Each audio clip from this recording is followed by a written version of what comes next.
জাতিগত সহিংসতা ও বিদ্রোহীদের ক্রমাগত হামলায় নাজেহাল মণিপুর।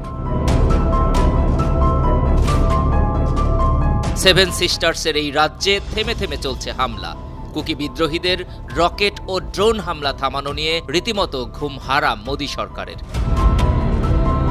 বিদ্রোহীদের দমনে মণিপুরে ভারী এমএমজির মতো যুদ্ধাস্ত্র পাঠাচ্ছে কেন্দ্রীয় সরকার।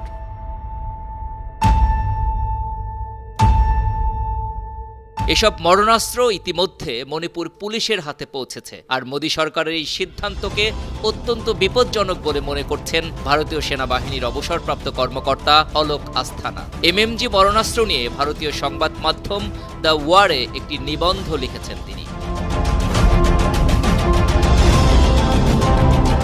অলোক আস্থানা বলছেন, মণিপুরে পুলিশকে যে অস্ত্র দেওয়া হয়েছে সেটি 7.6